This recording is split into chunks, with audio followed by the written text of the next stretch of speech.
Betrayed by her toxic family, she vowed revenge with the help of her billionaire husband. They tried to kill her for insurance money, her own blood. They burned down her childhood home and told the world she was dead. But she survived, pulled from the ashes by a powerful billionaire known for destroying corrupt families. She makes a shocking choice, a secret marriage, a new identity, and a plan no one sees coming. While her family celebrates her death, she quietly walks back into their lives, sitting at their tables, managing their money, listening to their lies. But just when revenge feels close, she uncovers a terrifying truth. They're ready to sacrifice her younger sister next. Now she must choose, expose them all and lose her soul, or walk away and let evil win. When betrayal runs this deep, can justice be served without becoming the monster they created? Tell me in the comments where you're watching from right now. And if this story speaks to you, make sure you hit subscribe so you don't miss the next one.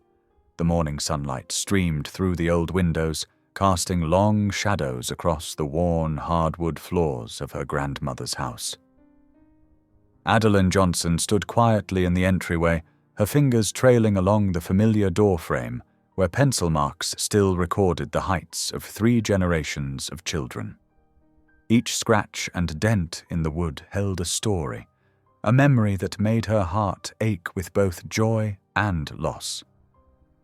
"Oh, Grandma," she whispered, her voice barely disturbing the peaceful silence. "I still can't believe you're gone." The house smelled of lemon furniture polish and the lingering scent of her grandmother's rose garden just outside. Adeline moved slowly from room to room, taking in every detail as if seeing it through new eyes, now that it was officially hers. The inheritance had come as a surprise to everyone, though perhaps it shouldn't have. She had been the one who visited most often, who sat with her grandmother during her final days, who learned all the family stories and cherished them like precious gems. In the kitchen, morning light caught the collection of blue and white teacups displayed in the corner cabinet. Adeline remembered countless afternoons spent at the small round table, drinking tea and listening to her grandmother's gentle wisdom.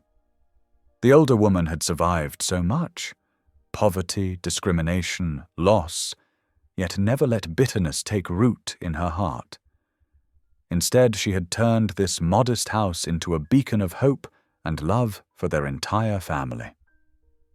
"I'll take good care of it, Grandma," Adeline promised, touching the smooth countertop where they had baked countless pies together. "Just like you taught me." As the day wore on, Adeline's peaceful reflection was interrupted by the necessity of attending the family gathering. Her stomach tightened as she pulled into the driveway of her aunt and uncle's much larger, newer home across town. Already several cars lined the street. This wasn't the intimate family meeting she had hoped for. Taking a deep breath, she smoothed her simple blue dress and walked to the front door. Before she could knock, it swung open to reveal Aunt Veronica, perfectly coiffed in an expensive outfit that seemed too formal for a Sunday afternoon. "Adeline, darling!" Veronica's voice rang out too loudly as she pulled her niece into a tight hug that smelled of designer perfume. "We've all been waiting for you." "Thank you for hosting, Aunt Veronica." Adeline managed a smile, already noting the strain around her aunt's eyes that didn't match her bright tone. Inside, Uncle Nolan stood from his armchair, arms open wide. "There's our girl." His cheerful greeting felt rehearsed, his smile not quite reaching his eyes. As he hugged her, Adeline noticed how he held himself slightly rigid, as if touching her was an obligation rather than a pleasure. The living room was filled with relatives, all turning to stare at her with varying degrees of warmth and curiosity. Cousin Lena, sweet and shy as always, gave her a genuine smile from her corner of the sofa. But others quickly looked away when Adeline met their eyes, bending their heads together in whispered conversations that stopped abruptly when she walked past. "Come, sit by me." Veronica patted the space beside her on the love seat. "We have so much to discuss about the house. Such a responsibility for someone your age." Adeline settled carefully beside her aunt, noting how Nolan positioned himself on her other side, effectively boxing her in. "I'm grateful for the responsibility," she said firmly.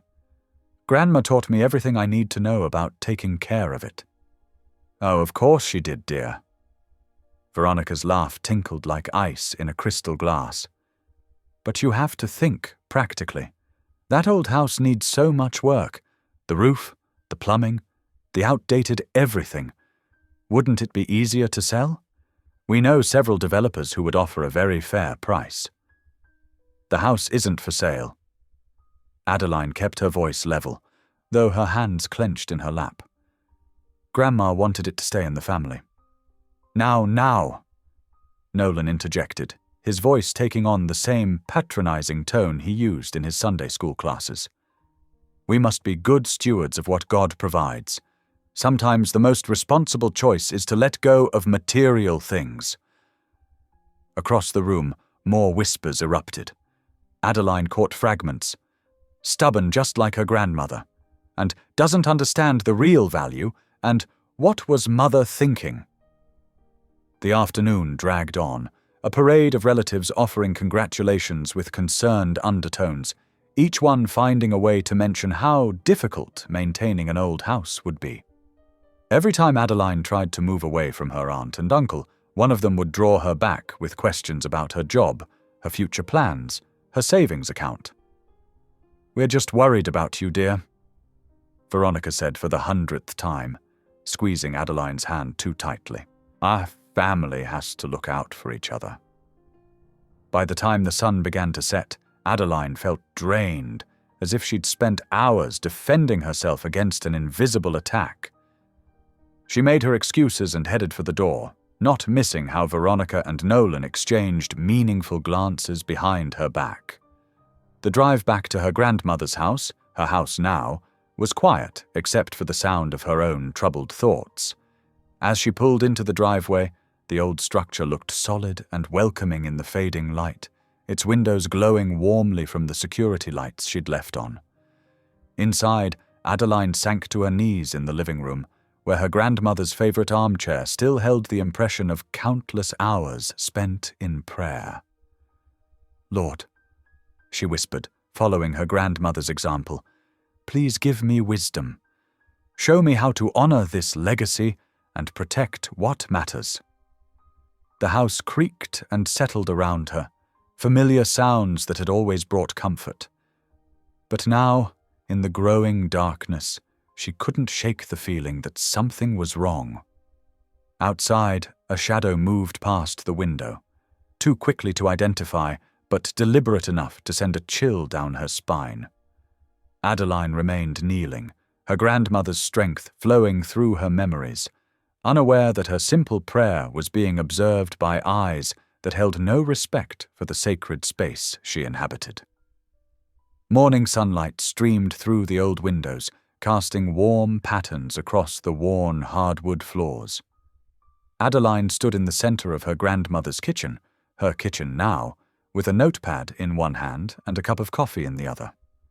The familiar scent of lemon cleaner and aged wood brought back memories of Saturday mornings spent helping Grandma dust and polish every surface until it gleamed. "First things first," she murmured to herself, setting down her coffee to write. The list grew quickly. Deep clean everything, check the electrical systems, update the bathroom fixtures, repaint the bedrooms. Simple changes that would make the house livable while preserving its character. She couldn't bear the thought of modern developers tearing out the hand-carved moldings or replacing the stained glass window that cast rainbow light across the entrance hall every afternoon. Adeline tied her hair back with a bandana and got to work. She started in the kitchen, emptying cabinets and wiping down shelves. Each dish and cup held a memory. Sunday dinners, holiday gatherings, quiet afternoons sharing tea and stories with her grandmother. She worked steadily through the morning, sorting items into keep, donate, and storage piles. By midday, the kitchen sparkled. Adeline was hauling cleaning supplies upstairs when her phone rang. Her aunt's name flashed on the screen, making her stomach tighten. "Hello, Aunt Veronica." "Adeline, dear." Veronica's voice dripped with honey-sweet concern.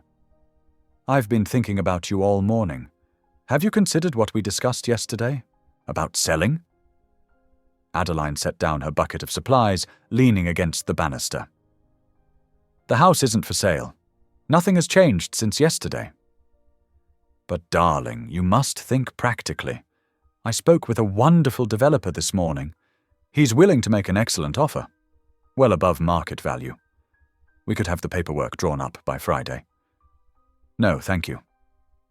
Adeline kept her voice firm but polite, just as her grandmother had taught her. "I'm already planning the renovations I need to make before moving in permanently." A pause, then Veronica's tone sharpened slightly. "At least let me send over some insurance paperwork. Just in case something happens. These old houses can be so dangerous. The wiring, the gas lines, anything could go wrong." Something in her aunt's voice made Adeline's skin crawl. "I'll have my own insurance agent look things over. Thank you for your concern." "Don't be difficult, Adeline. I'm only trying to help. Your grandmother would want you to be practical about this." "My grandmother would want me to honor her wishes." Adeline replied, "I need to go now. I have work to do." She ended the call before Veronica could protest further, trying to shake off the uneasy feeling her aunt's words had left behind. Outside, dark clouds were gathering, unusual for what had started as a clear summer day. Thunder rumbled in the distance as Adeline returned to her cleaning. By late afternoon, the storm had settled directly overhead. Rain lashed against the windows as Adeline moved to the kitchen to start dinner. She'd found an old recipe card for her grandmother's vegetable soup, written in that familiar, flowing handwriting. The simple task of chopping vegetables and measuring spices helped calm her nerves. The first hint of trouble came as she was stirring the soup. A faint smell of smoke drifted through the kitchen, barely noticeable beneath the aroma of simmering vegetables. Adeline frowned, checking the stove burners. All clear, but the smell grew stronger, and now she could hear an odd crackling sound coming from the walls. Her heart began to race as she stepped into the hallway. Smoke was seeping through the electrical outlets, thick and grey. As she watched in horror, orange flames burst through the wall near the stairs, spreading with impossible speed across the old wallpaper. Adeline ran for the front door, but the flames were faster. Fire bloomed everywhere she looked, feeding on decades-old wood and paper. The heat was incredible, stealing her breath. She turned toward the back door instead, but thick smoke blocked her path. "Help!" she screamed, but her voice was lost in the roar of the flames. The fire had reached the ceiling now, dropping burning debris all around her. She dropped to her hands and knees, crawling toward the nearest window, but the intense heat had warped the frame. It wouldn't budge. Smoke filled her lungs despite her efforts to stay low. Her eyes burned, vision blurring as she struggled to find another way out. The cracking sound above her head grew louder. The roof was starting to cave in. Adeline's thoughts turned to her grandmother, to all the prayers that had been said in this house, all the love it had held.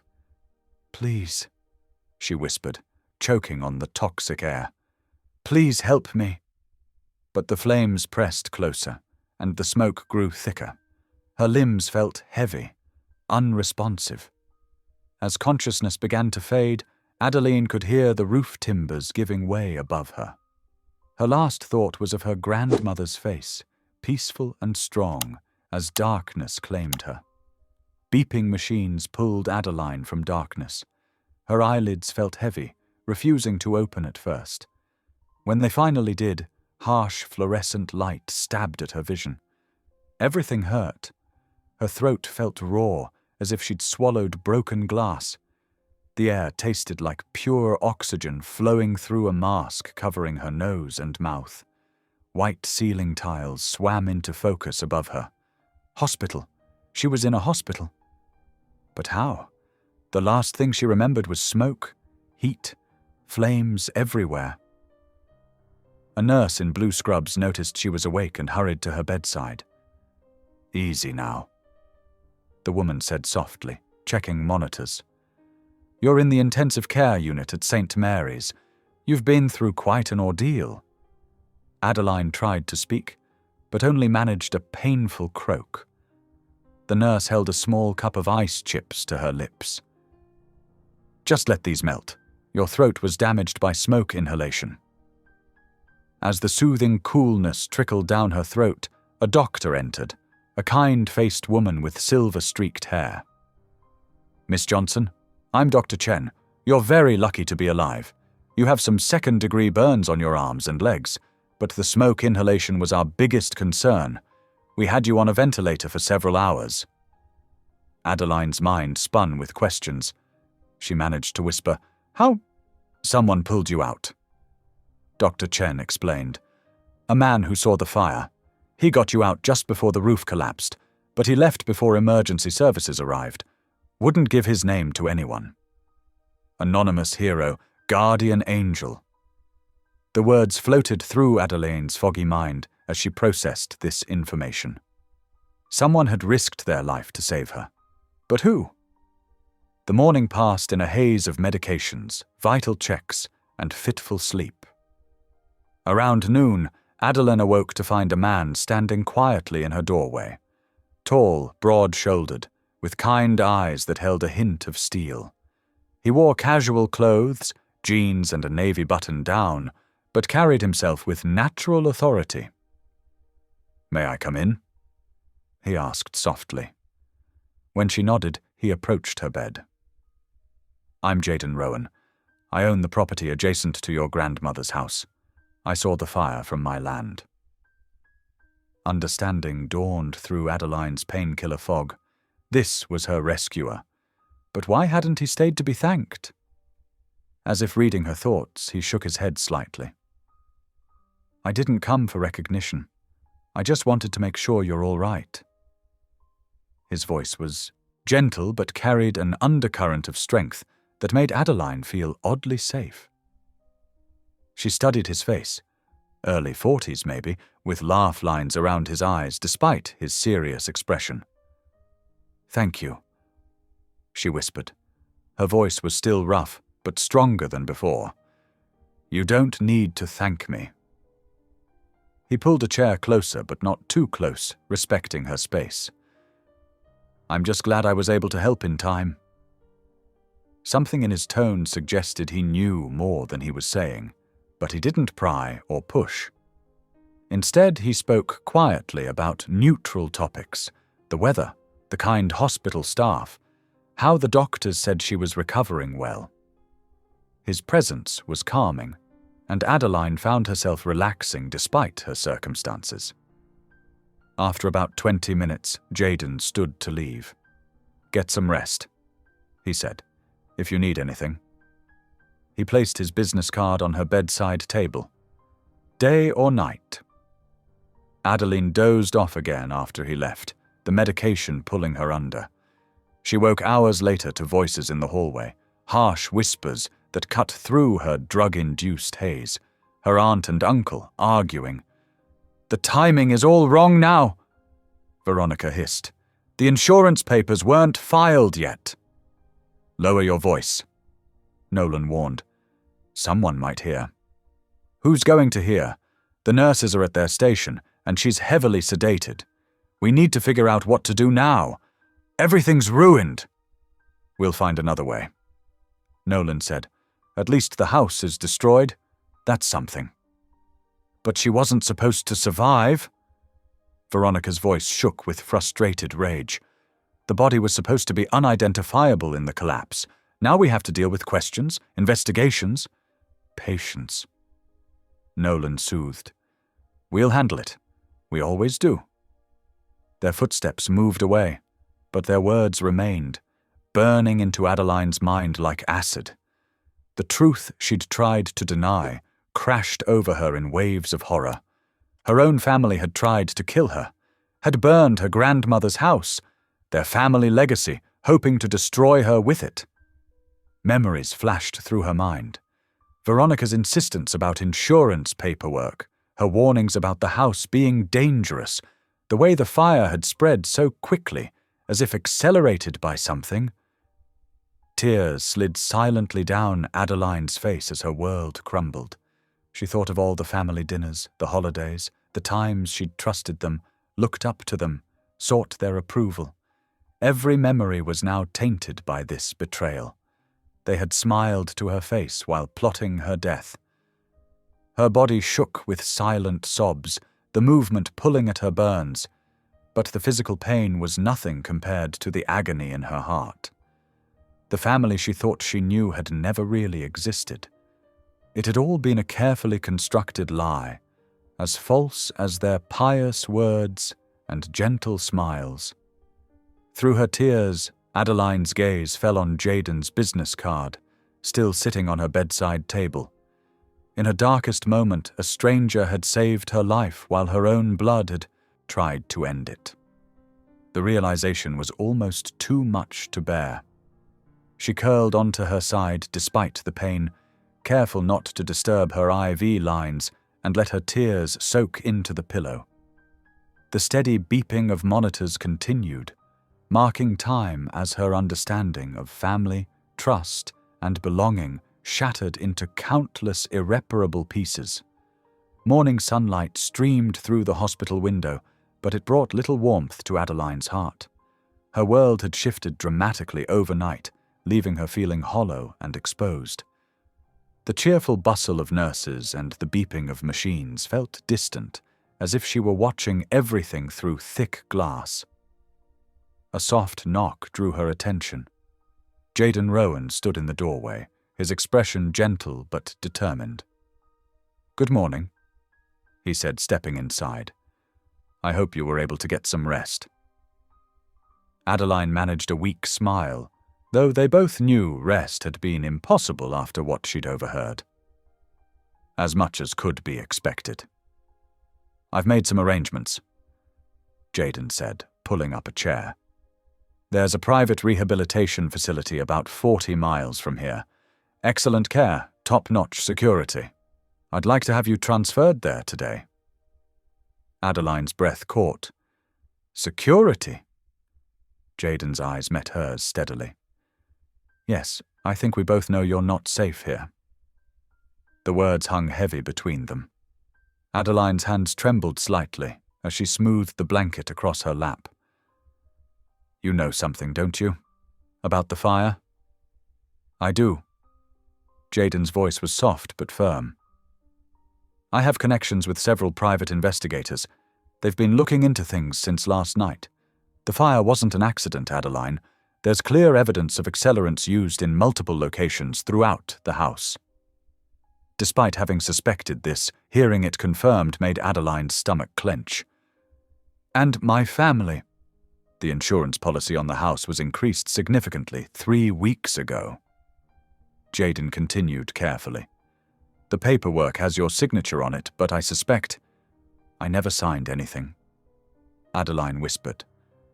"They forged it." Jaden nodded grimly. "That's what we believed. The investigators are building a case, but right now, the most important thing is getting you somewhere safe." Throughout the day, Jaden handled everything with quiet efficiency.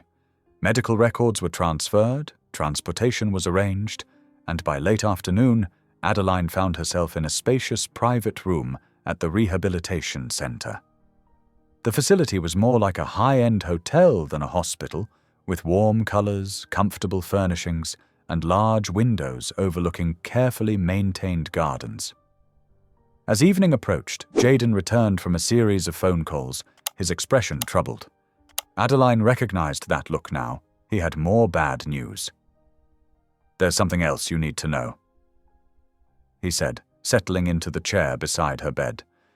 "My investigators discovered some concerning paperwork that was filed this morning." Adeline's heart seemed to skip a beat. What kind of paperwork? Jaden took a deep breath. Your family has filed documents declaring you legally deceased. They're claiming your body was found in the fire, but was too badly burned for traditional identification. The room seemed to spin. Adeline gripped the bedsheets, trying to anchor herself to something solid. But that's impossible. I'm right here. The hospital records have been altered, Jaden said quietly. Someone with access to the system changed them to show that you died from your injuries early this morning. The original records still exist in the backup systems, but on paper, I'm dead. The words felt strange on her tongue. They've erased me. Jaden leaned forward, his voice intense. No, they haven't. They've tried, but we have proof you're very much alive. We'll fight this, Adeline. But right now, this situation gives us an advantage. They think they've succeeded. That means you're safe here while we build a case against them. Adeline's mind whirled with implications. Everything I own, my job, my accounts, will be frozen and transferred to your next of kin according to your supposed will, which I'm guessing is another forged document. Jaden's jaw tightened. But I've already had my team secure copies of all your real financial records and documentation. We'll get it all back. I promise. Tears slid down Adeline's cheeks. Why? Why would they do this? Money, most likely. Jaden said gently. The insurance payout on the house would have been substantial with the recent increase. Plus your grandmother's estate. My grandmother. Fresh pain lanced through Adeline's heart. She trusted them. All those years, this isn't your fault. Jaden said firmly. And it isn't hers. Some people hide their true nature very well. He hesitated, then added, I want you to know that you have options.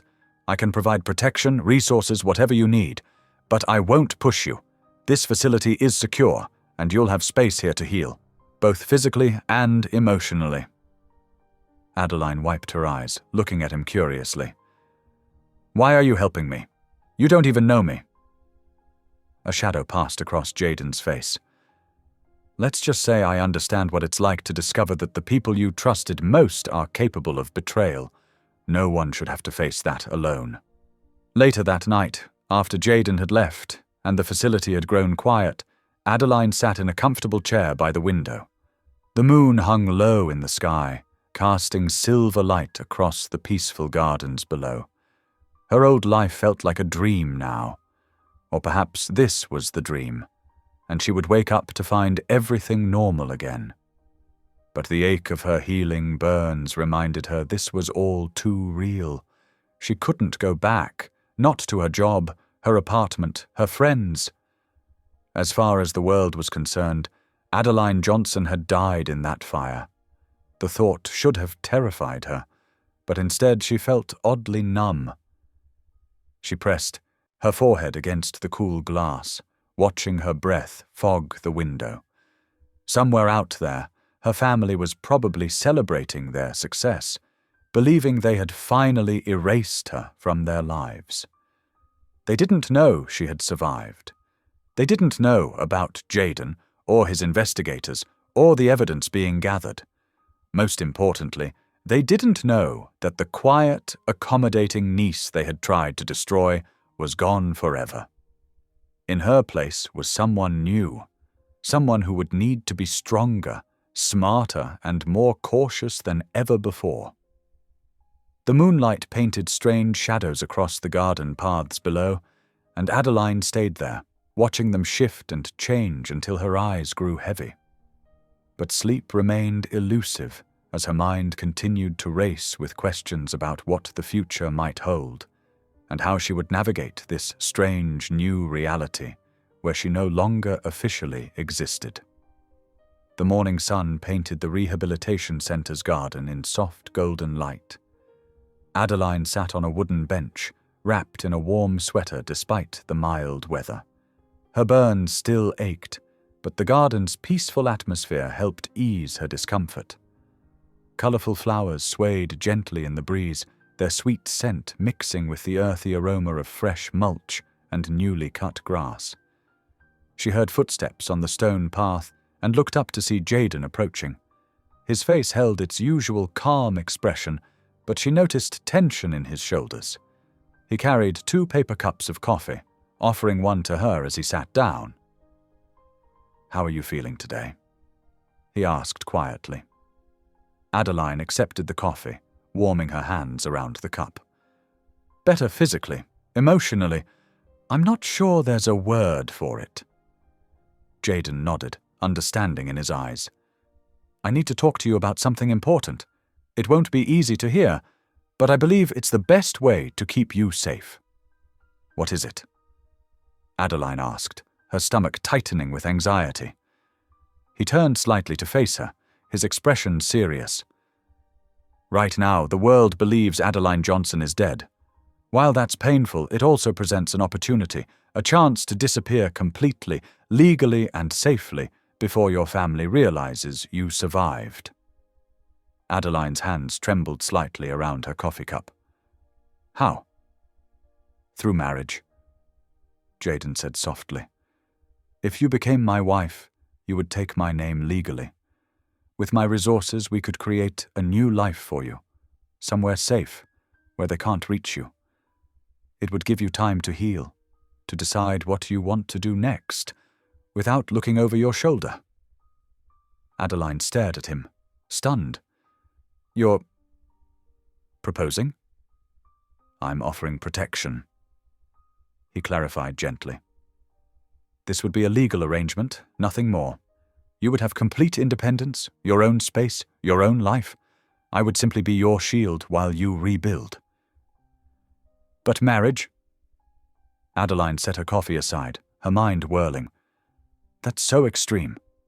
"I know," Jaden acknowledged. "And I wouldn't suggest it if I saw another way to guarantee your safety. But your family has influence, connections. They'll eventually discover you survived. When they do, they'll try again. And next time, they'll be more careful." Adeline stood up suddenly, needing to move. She walked a few steps away, wrapping her arms around herself. The morning sun felt too bright, too harsh. I need time to think, to pray about this." "Of course," Jaden said. "Take all the time you need. I'll be here when you're ready to talk more." The hours that followed felt surreal. Adeline spent time in the facility's small chapel, pouring out her heart in prayer. She thought about her grandmother, wondering what advice she would give. The memory of her grandmother's quiet strength, her unwavering faith even in the darkest times, brought both comfort and clarity. By late afternoon, Adeline found Jaden in the garden again. He sat quietly, giving her space to speak first. "I've been thinking about what my grandmother taught me," she said slowly. "About how sometimes God's protection comes in unexpected ways. When she faced discrimination and hardship, she didn't just pray for deliverance. She took action, made hard choices to ensure our family's survival." Jaden listened intently as she continued.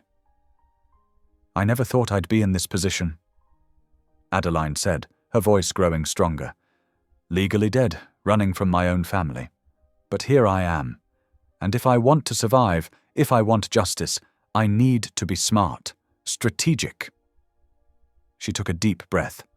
"I'll marry you, Jaden. Not because it's what I wanted for my life, but because it's what I need to do to have a life at all." Relief flickered across Jaden's face. "I promise you won't regret this decision. Everything will be handled carefully, legally, and with your safety as the priority." The rest of the day moved with surprising speed. Jaden made calls, arranged paperwork, ensured everything was properly documented. By early evening, they stood in the facility's small chapel with the resident chaplain, a kind-faced man who agreed to serve as their witness. The ceremony was brief and simple. No flowers, no music, no celebrations. Just quiet words spoken with serious intent. Adeline wore a borrowed blue sweater over her hospital gown. Jaden looked formal in his business suit. They exchanged basic gold bands that Jaden had somehow acquired on short notice. I, Jaden Rowan, take you, Adeline Johnson, to be my lawfully wedded wife. I, Adeline Johnson, take you, Jaden Rowan, to be my lawfully wedded husband. The words felt strange on her tongue, but she spoke them clearly, understanding their importance. This wasn't about romance or dreams of happiness. It was about survival, protection, and eventually, justice. That night, alone in her hospital room, Adeline lay in bed staring at the ceiling. The gold band on her finger caught the dim light, a constant reminder of how drastically her life had changed. She was no longer Adeline Johnson. That woman had died in a fire, according to official records. She was now Adeline Rowan, and tomorrow she would begin learning what that meant. Grief washed over her in waves, grief for her old life, her identity, the family she had lost long before the fire revealed their true nature. But beneath the grief was something else. Determination. She had survived the fire. She had survived their betrayal. And she would survive this transformation too. Rolling onto her side, Adeline touched the simple gold band. It represented not love or romance, but a choice, her choice, to live, to fight back, to become someone stronger than the woman her family had tried to destroy.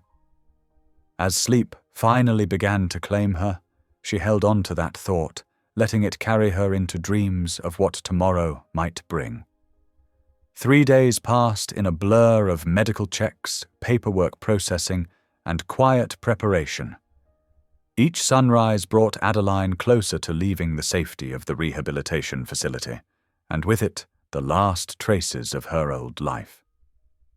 The doctors cleared her for discharge on a crisp Wednesday morning, satisfied that her burns were healing well and her lungs showed no lasting damage from the smoke. Remember to keep the bandages clean and dry, the nurse instructed as she helped Adeline into a wheelchair. Standard hospital policy for discharge. And take it easy for the next few weeks. Your body has been through a lot. Jaden waited by the entrance with a sleek black car, its windows tinted for privacy. He helped her in with gentle efficiency, his movements careful around her healing injuries. The drive was long, taking them far from the city into rolling countryside that grew increasingly secluded.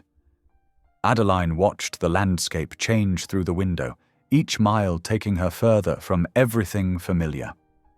They turned onto a private road, winding through thick trees until Jaden's estate came into view.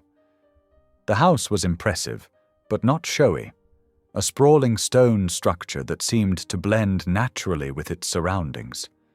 Security features were subtly integrated, cameras disguised as lighting fixtures, reinforced windows that looked perfectly normal, a gate system that appeared decorative, but was clearly state-of-the-art. "Welcome home," Jaden said quietly as he parked. "I know it's a lot to take in." Inside, the house was warm and surprisingly comfortable despite its size.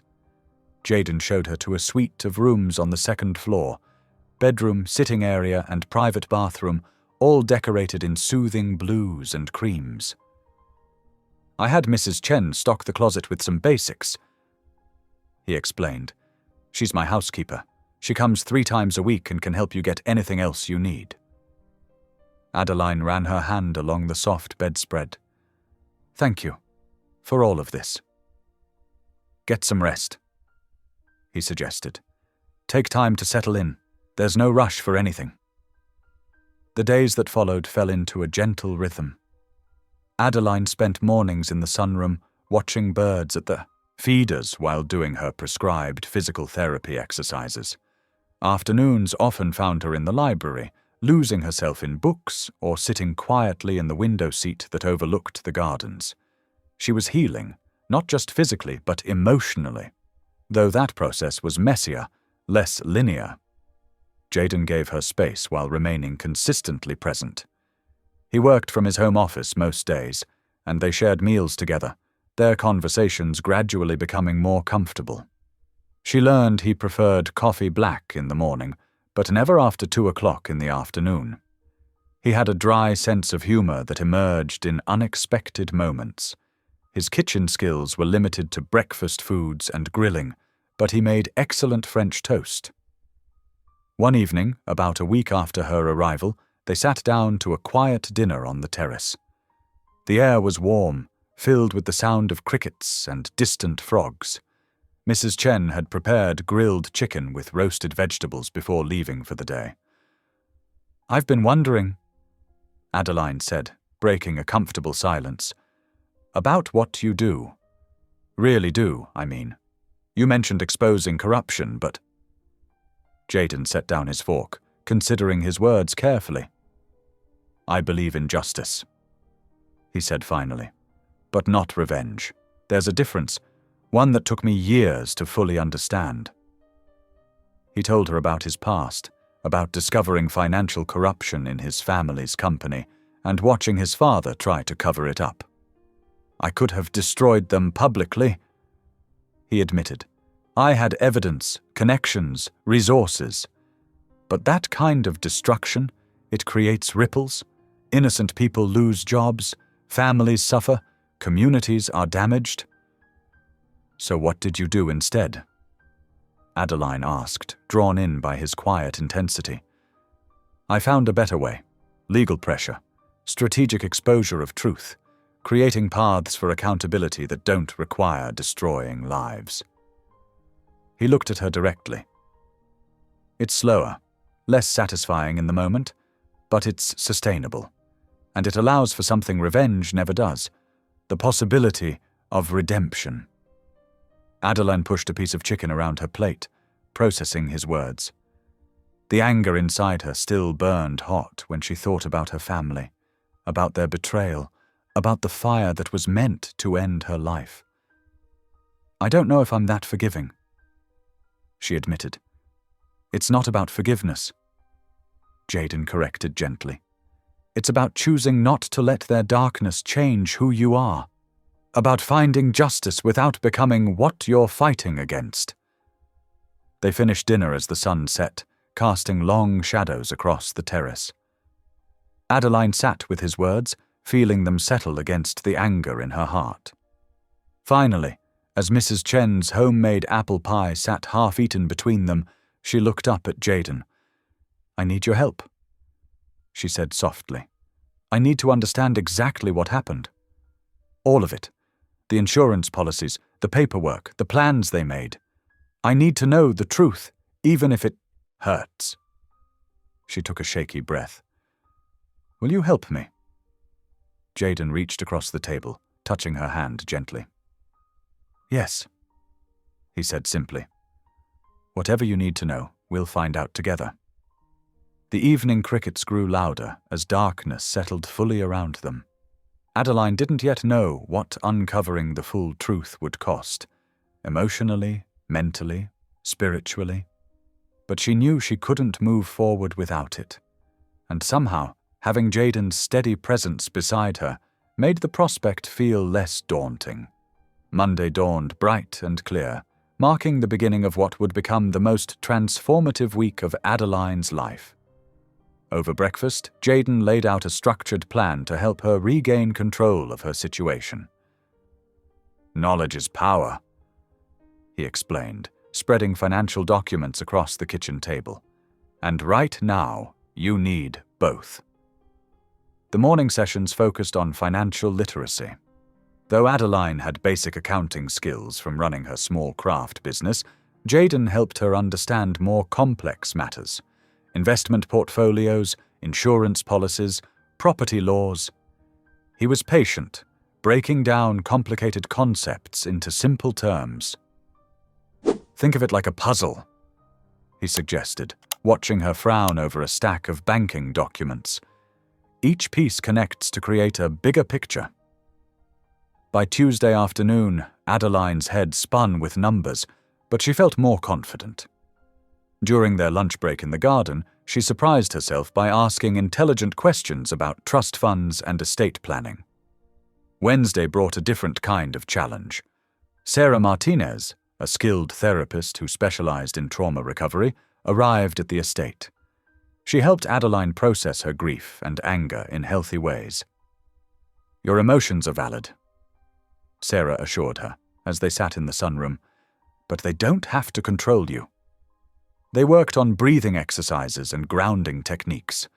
Adeline learned to recognize trauma triggers and manage anxiety attacks. The tools were simple but powerful: counting breaths, naming objects in the room, holding ice cubes when panic threatened to overwhelm her.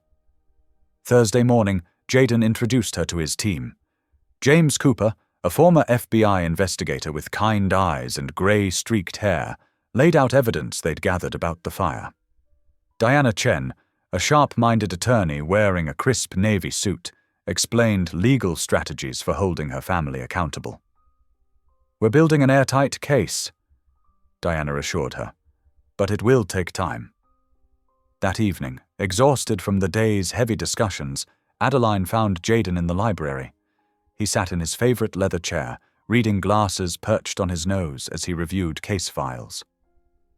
"How do you stay hopeful?" she asked quietly. "When you see so much darkness in people?" Jaden set aside his papers, considering her question. "I remember that darkness isn't the whole story. Every person has light too, even if they've buried it deep." He smiled slightly. "My grandmother used to say that hope isn't about ignoring the shadows. It's about believing in the sunrise." Friday focused on physical security.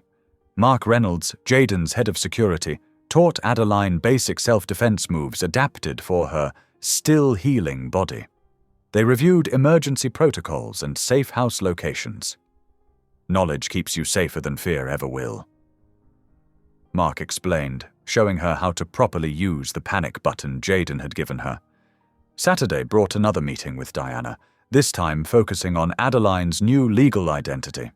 They carefully reviewed all the documentation, ensuring everything was properly in place. "Your old life is legally gone," Diana explained gently. "But that gives us an advantage. They think they've won, which makes them vulnerable." That evening, Adeline and Jaden walked in the garden as sunset painted the sky in shades of pink and gold. The week's training had changed something in Adeline. She felt stronger, more focused. "I've been thinking," she said, stopping beside a blooming rose bush, "about what happens next." Jaden waited quietly, giving her space to find her words. "I don't want to just disappear," she continued. "I don't want to spend my life hiding. I want to understand exactly what they did, why they did it." She met his eyes. "I want to go back, not as myself, but as someone new, someone they won't recognize." "That would be incredibly dangerous," Jaden said carefully. "Even with all the preparation we've done." "I know, but I need to know the truth." She touched a rose petal gently. "Not for revenge, for justice, for closure, for all the other people they might hurt if nobody stops them." Jaden was quiet for a long moment, studying her face in the fading light. "Your grandmother would be proud of your courage," he said finally. "But she'd want you to be wise too." "Will you help me?" Adeline asked. "Help me do this the right way?" "On one condition," he replied. "That we let truth guide us, not vengeance. That we seek justice, not revenge." Adeline thought of her grandmother's teachings about forgiveness and grace. Truth and justice. She agreed softly. "That's what I want." They stood together in the gathering dusk, the weight of the decision settling between them. Crickets began their evening song as the first stars appeared overhead. Tomorrow would bring new challenges, new plans, new risks. But for now, in this moment, Adeline felt at peace with her choice. 2 weeks passed like a blur of preparation and practice. Now, on a crisp Monday morning, Adeline stood before the mirror in her hotel room, barely recognizing herself. Her new identity, Jessica Palmer, financial consultant, felt like armor wrapped around her wounded heart. The transformation was remarkable. Her formerly long brown hair was now a sophisticated shoulder-length style with subtle highlights. Designer glasses framed her eyes, and careful makeup concealed the lingering scars from the fire. Her charcoal grey suit projected cool professionalism. Even her posture was different, straighter, more confident. "You can do this," she whispered to her reflection, touching the delicate cross necklace Jaden had given her for strength. She grabbed her leather briefcase, filled with meticulously prepared documents, and headed for her rental car. The drive to the Johnson Financial Group's offices felt surreal. These were the same streets she'd traveled countless times before, but now she was a stranger, a ghost returning to haunt those who had tried to destroy her. The office building loomed ahead, all glass and steel.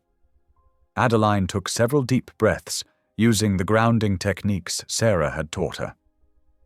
"Lord, give me strength," she prayed softly before stepping out of the car. The receptionist welcomed her warmly. "Ms. Palmer, Mr. and Mrs. Johnson are expecting you." Walking through the office, Adeline noticed religious artwork on the walls, peaceful scenes of gardens and crosses that seemed to mock the corruption within. She heard Veronica's laugh before she saw her, that familiar sound sending shivers down her spine. Veronica Johnson stood to greet her, perfect smile in place, designer outfit carefully chosen to impress. Behind her, Nolan rose from his desk, his gentle demeanor masking the cowardice Adeline now knew lay beneath. "Ms. Palmer, welcome." Veronica extended her hand. "We're so pleased you could come on such short notice." Adeline shook their hands firmly, her heart pounding but her voice steady. "Thank you for having me. I've reviewed the preliminary documents, and I believe I can help streamline your insurance fund management." They sat around a polished conference table, sunlight streaming through the windows. Adeline opened her briefcase, laying out papers with practiced efficiency. "As you know," she began, "managing sudden wealth requires careful planning.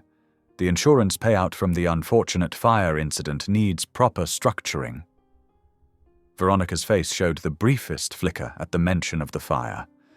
"Yes, such a tragedy," she said smoothly. "We're still processing the loss of our dear niece." Nolan cleared his throat, looking uncomfortable. "God works in mysterious ways," he offered weakly. Adeline wanted to scream, to throw the truth in their faces, but she maintained her professional mask. "Indeed. Now let's discuss your current financial structure." Throughout the morning, she watched them closely. Veronica dominated the conversation, speaking about investment opportunities and tax advantages with barely concealed greed. Nolan mostly nodded along, occasionally adding religious platitudes to justify their choices. During a brief break, Adeline excused herself to use the restroom. Walking through the office, she overheard snippets of conversation about an upcoming church fundraiser. One secretary mentioned how generous the Johnsons were with donations. When they reconvened, Adeline steered the discussion toward charitable giving. "Many clients find it beneficial to establish structured giving programs," she suggested. "Oh, we're very involved with our church," Veronica said proudly. "In fact, we're hosting a major fundraiser next month for the building fund." "How wonderful," Adeline replied, while making notes about dates and details. She'd seen the church's financial records, thanks to Jaden's investigators, and knew how much of that money ended up in private accounts. After lunch, brought in from an expensive local restaurant, they toured the office. Adeline noticed how staff seemed to shrink away from Veronica's presence while maintaining bright smiles. In the break room, she spotted a prayer request box covered in dust. The afternoon dragged on with more meetings. Adeline maintained her professional demeanor while documenting every contradiction, every casual mention of funds being moved or redirected. Her laptop filled with notes that would later become evidence. "We'll need to meet again soon," Veronica declared as the day wound down. "Your expertise is exactly what we need during this transition period." "Of course," Adeline agreed, packing up her materials. "I'll have my office send over some preliminary proposals." The drive back to her hotel felt endless. Once inside her room, Adeline's carefully constructed facade crumbled. She sank onto the bed, hands shaking as she pulled out her secure phone.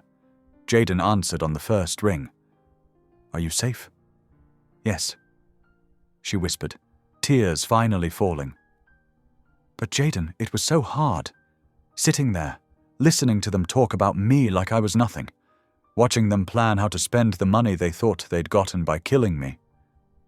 "You're stronger than they could ever imagine," he said softly. "Tell me everything." "They're using the church," she continued, wiping her eyes.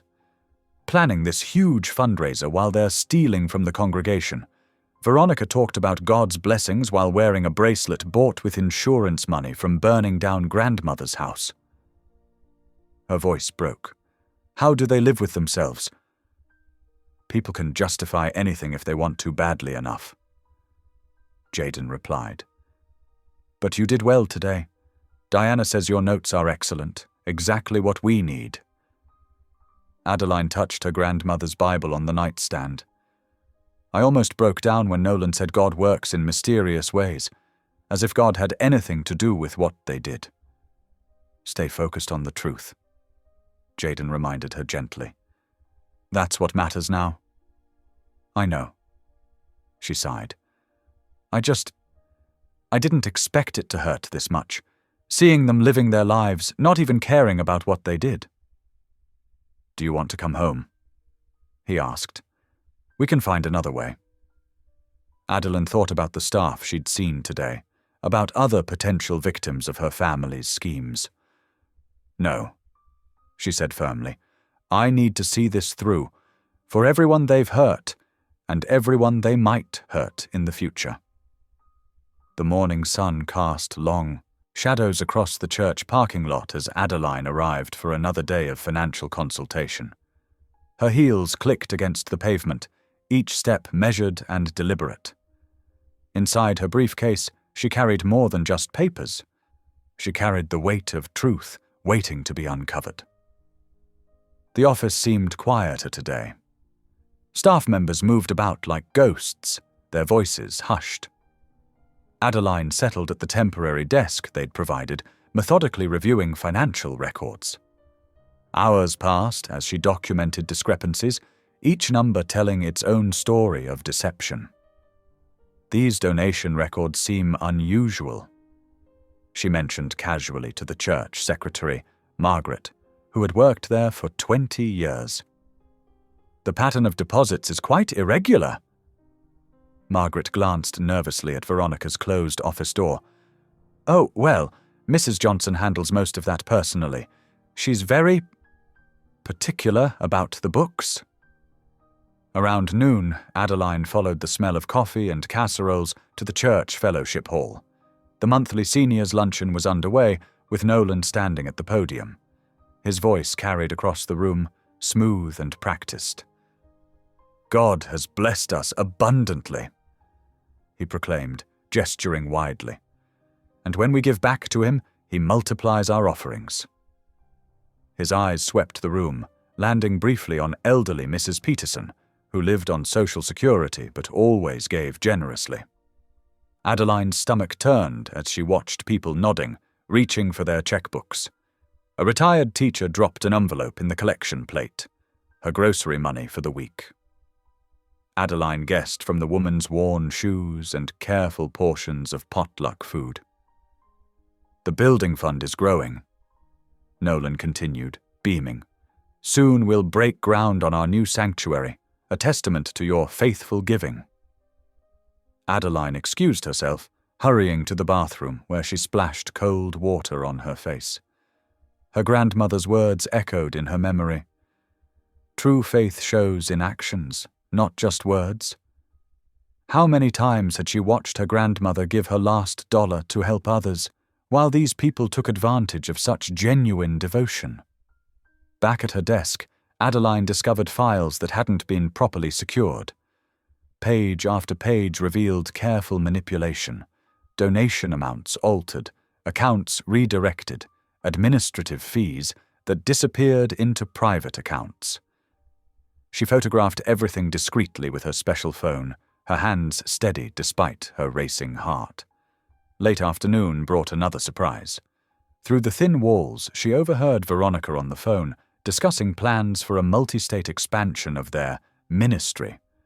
The casual mention of shell companies and offshore accounts made Adeline's blood run cold.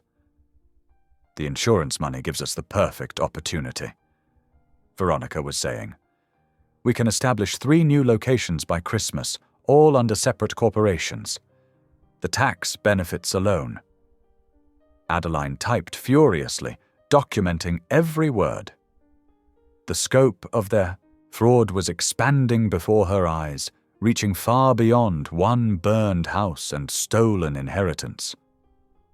As evening approached, she packed up carefully, making sure to leave everything exactly as she'd found it. "I'll need to review these quarterly reports in detail," she told Veronica. "There are some questions about the allocation percentages." Veronica waved dismissively. "Whatever you need. We trust your expertise completely." The irony of those words stayed with Adeline as she drove to the small cafe where Jaden waited. They'd chosen it carefully, far enough from the church to be safe, but public enough not to draw attention. He stood as she approached their corner table, concern evident in his eyes. "You look exhausted," he said softly, pulling out her chair. Adeline sank into the seat, finally letting her professional mask slip. "It's worse than we thought. They're planning to expand, to open new churches across state lines. The fraud will multiply exponentially." They ordered coffee and spoke quietly, heads close together. Adeline shared everything she'd discovered, while Jaden took notes in his precise way. When their drinks grew cold, they found a secluded spot in the nearby park. Under a massive oak tree, they joined hands and prayed. Adeline's voice trembled as she asked for strength, for wisdom, for justice without vengeance.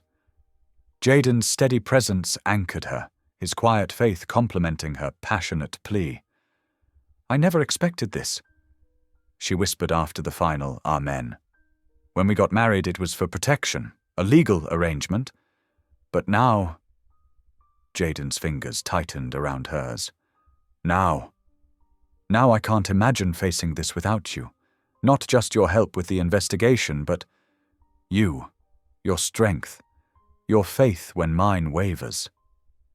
He drew her closer, his voice rough with emotion. "You've changed my life too, Adeline. Watching you fight for truth while still maintaining compassion, it's humbling. You make me want to be better." They sat in comfortable silence as stars appeared above the trees. Finally, Jaden straightened, his expression turning serious. "Diana called earlier," he said. "The forensic accounting team has finished their preliminary report. With what you've gathered this week, we have enough evidence for the authorities to move forward." Adeline's breath caught. "Really? It's enough?" "More than enough. Multiple federal agencies are involved now. They're just waiting for final documentation of the expansion plans you discovered today." "How long?" "A few days at most. We'll need to be ready. Everything will happen very quickly once it starts." Adeline thought of the elderly parishioners, the trusting staff, the legacy of faith her grandmother had built. Will the church survive this? The truth will hurt. Jaden acknowledged. But deception hurts more in the long run. Remember what you told me about your grandmother? How she believed in facing hard things with grace? Adeline nodded, tears threatening. She always said that running from truth only makes the path back harder. We're not running, Jaden assured her. We're standing firm, letting truth do its work. That's what justice really means. The morning sun filtered through the office blinds as Adeline sorted through another stack of financial records. 2 days had passed since her meeting with Jaden in the park, and the end felt tantalizingly close. Her fingers moved methodically across the keyboard, documenting each discrepancy with practiced ease. A burst of laughter from the break room caught her attention. Her sister Lena's voice carried down the hallway, bright and innocent.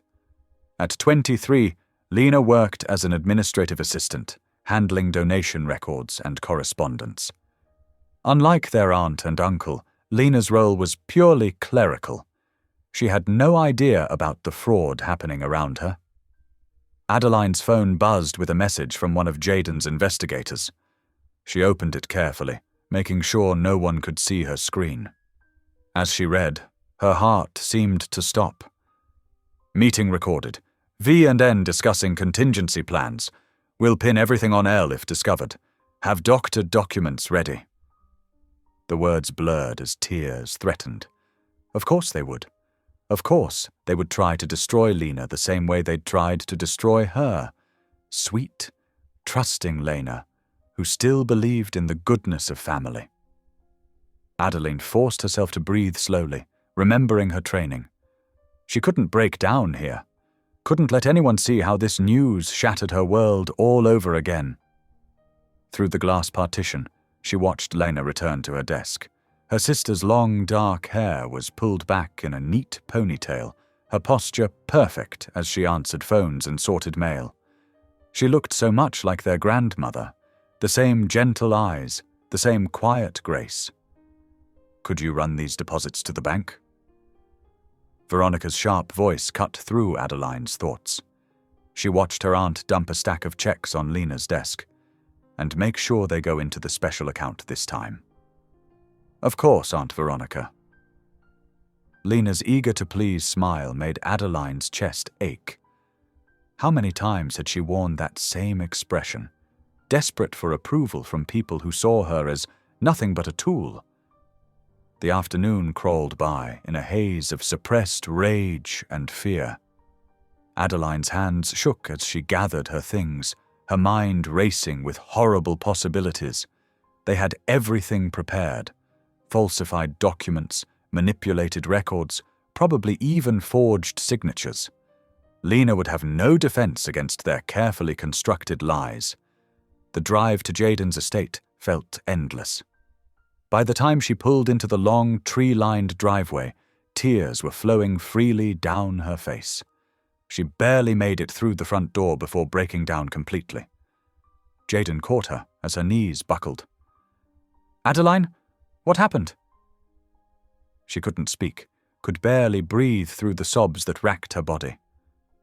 Jaden guided her to the sofa, holding her close as she struggled to find words.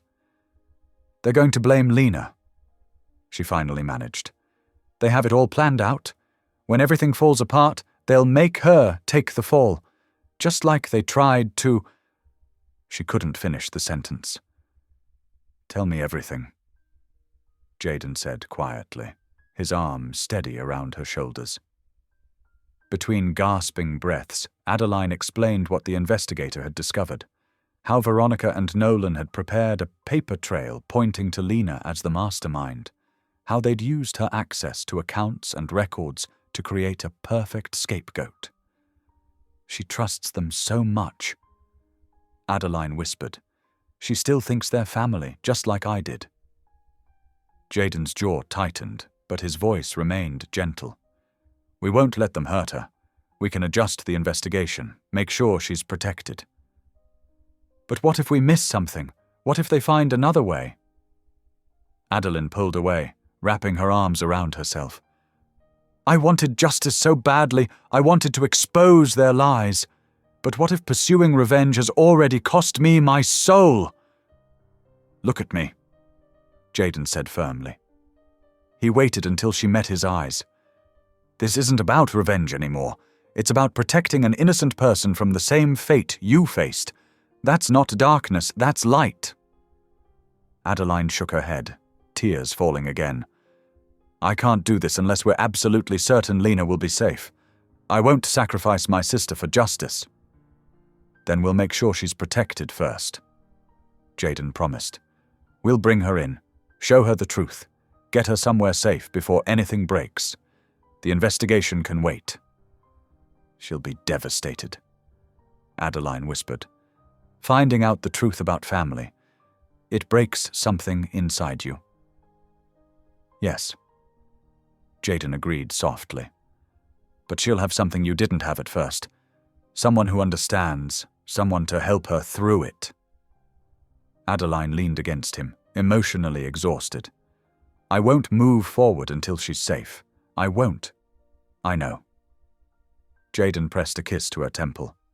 "We'll protect her, whatever it takes." Through the window, the sun was setting, painting the sky in shades of purple and gold. Adeline thought of her grandmother, of all the times she'd sat watching similar sunsets on the old house's porch. "What would you do, Grandma?"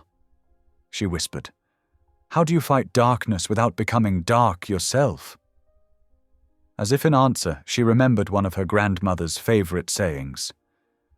"Love isn't about being right, it's about doing right by others."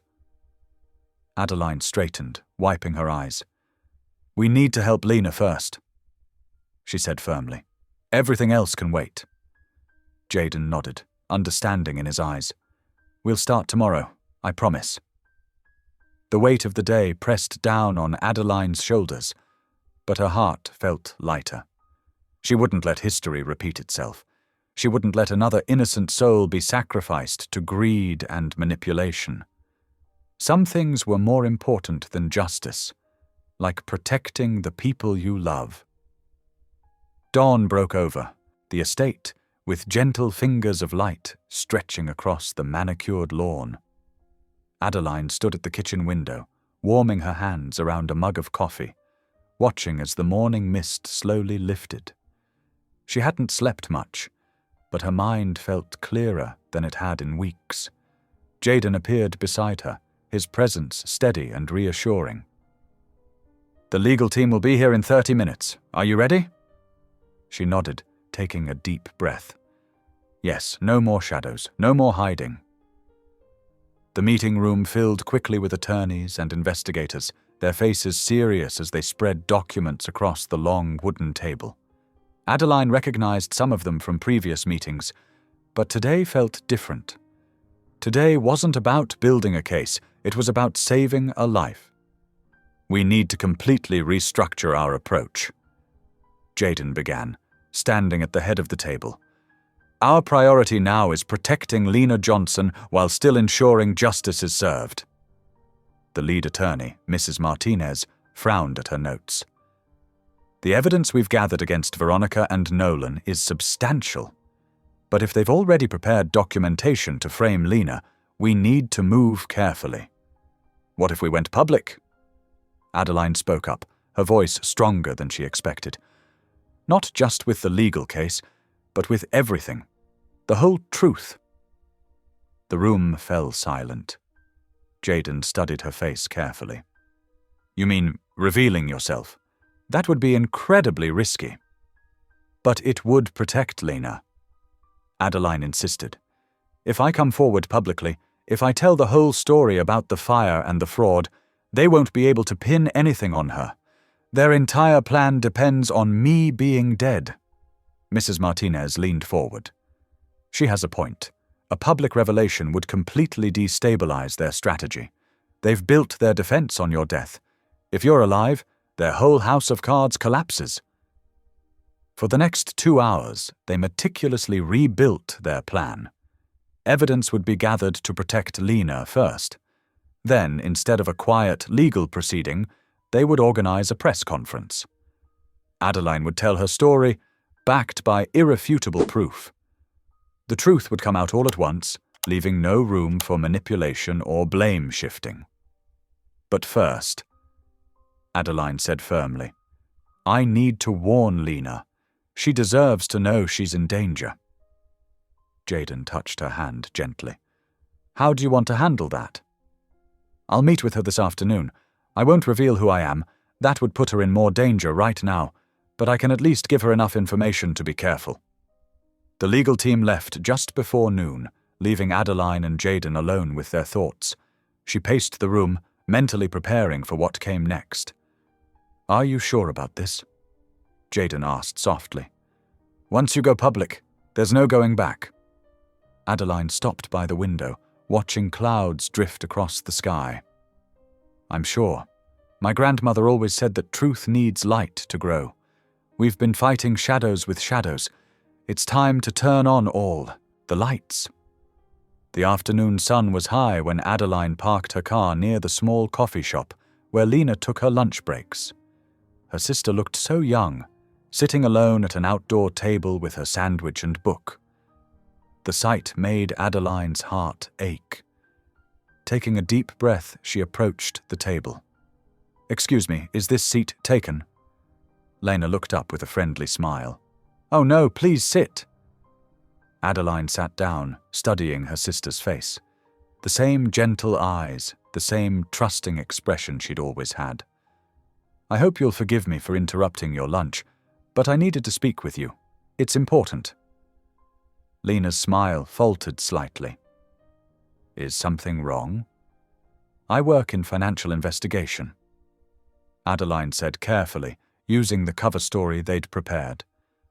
I've been looking into some concerning activities at your workplace. I believe you might be in danger. The color drained from Lena's face. What kind of danger? There are some serious financial irregularities in the accounts you handle. I have reason to believe that when these issues come to light, others might try to blame you for them. Lena's hands began to shake. But I just do what they tell me. Aunt Veronica and Uncle Nolan, they handle all the important decisions. I know, Adeline said gently, fighting the urge to reach for her sister's hand. That's why I wanted to warn you. You should be very careful with any documents they ask you to sign, and maybe start keeping copies of all communications and instructions they give you. They wouldn't. Lena's voice trembled. They're family. They wouldn't hurt me. The fear in Lena's eyes confirmed everything. She was just as vulnerable, just as trusting as Adeline had been. The need to protect her sister burned fierce in her chest. Sometimes people we trust can surprise us, Adeline said softly. Just please, be careful. And if you need help, there are people who will protect you. She slid a business card across the table, one that would connect Lena to Jaden's legal team if needed. Lena picked up the card with trembling fingers. Thank you, she whispered. I think I've noticed some strange things lately. I just didn't want to believe. Trust your instincts, Adeline said, standing up. And remember, you're not alone. The drive back to the estate felt both longer and shorter than usual. Adeline's mind raced with the memory of fear in Lena's eyes, the trembling of her hands, the crack in her voice as she tried to defend their family. Jaden was waiting when she returned. One look at her face told him everything he needed to know. She's so scared, Adeline said, sinking into a chair. Even though she doesn't want to admit it, she knows something's wrong. We have to move fast. The legal team is ready, Jaden assured her. We can have everything in place within days. Adeline stood up, squaring her shoulders. Good, because I'm done hiding. No more aliases, no more watching from the shadows. It's time to face them directly. Are you absolutely certain? Yes. Adeline's voice was firm. My grandmother taught me that truth is like light. It doesn't just expose darkness, it shows people the way home. Maybe by telling the truth, I can help Lena find her way to safety. Maybe I can even help others see the light. Jaden nodded, understanding in his eyes. Then we'll face it together. No more hiding. The afternoon sun streamed through the windows, warm and bright. Adeline felt something settle in her spirit, a certainty, a clarity of purpose. The time for shadows was over. The truth would finally have its day in the light. The morning dawned crisp and clear, with sunlight streaming through the tall windows of the county courthouse. Adeline stood in the quiet hallway, her hand resting lightly in Jaden's. The sound of footsteps and murmured conversations echoed off the marble floors as people began filing into the hearing room. "Are you ready?" Jaden asked softly. Adeline smoothed her navy blue blazer, feeling the weight of her grandmother's small silver cross beneath her collar. "Yes, it feels right, being here in the light." They waited until most people were seated before entering. The financial hearing room was arranged like a small courtroom, with rows of wooden benches behind the presentation area. Adeline spotted Veronica and Nolan near the front, sitting straight-backed and confident, their attorney whispering to them. As Adeline and Jaden walked down the center aisle, she kept her eyes forward, though she could feel the ripple of recognition moving through the room. A sharp gasp cut through the quiet, Veronica's voice. Adeline finally turned her head, meeting her aunt's wide-eyed stare. Veronica's perfectly made-up face had gone pale, her fingers clutching the edge of the table. Beside her, Nolan's usual gentle smile had frozen into a mask of shock. They looked like they'd seen a ghost, which Adeline supposed they had. The hearing commissioner called the room to order, his voice steady and formal. "We are here today to review evidence of financial misconduct regarding the Johnson Family Trust and associated charitable accounts. Will the primary witness please state your name for the record?" Adeline stepped forward to the microphone. "My name is Adeline Marie Johnson Rowan." The room erupted in whispers. Veronica's attorney jumped to his feet, sputtering objections about identity fraud and proper notification. Through it all, Adeline stood calmly, her grandmother's words echoing in her mind. Truth doesn't need defending, it just needs telling. Once order was restored, the evidence presentation began. Jaden's team had organized everything meticulously. Financial records appeared on large screens, showing years of systematic fraud. Bank statements revealed diverted donations, falsified tax records, and the carefully orchestrated insurance scheme meant to end with Adeline's death. The pattern shows consistent misappropriation of church donations, the forensic accountant explained, highlighting specific transactions. Funds marked for community outreach were redirected to personal accounts through a series of shell companies. Adeline watched her aunt and uncle as the evidence mounted. Veronica's composure was cracking, her perfectly manicured nails now drumming anxiously on the table. Nolan had shrunk into himself, his earlier confidence deflating with each new revelation. When it was Adeline's turn to testify, she rose slowly and walked to the witness chair. The room fell silent as she was sworn in. "Please describe the events of May 15th. The commissioner requested. Adeline's voice remained steady as she recounted that terrible night. "I was in my grandmother's house, my house, preparing dinner when I smelled smoke. The fire spread impossibly fast, as if it had multiple starting points. I tried to escape, but the flames were everywhere. The last thing I remember was collapsing in the hallway, thinking about my grandmother's faith that good would always overcome evil."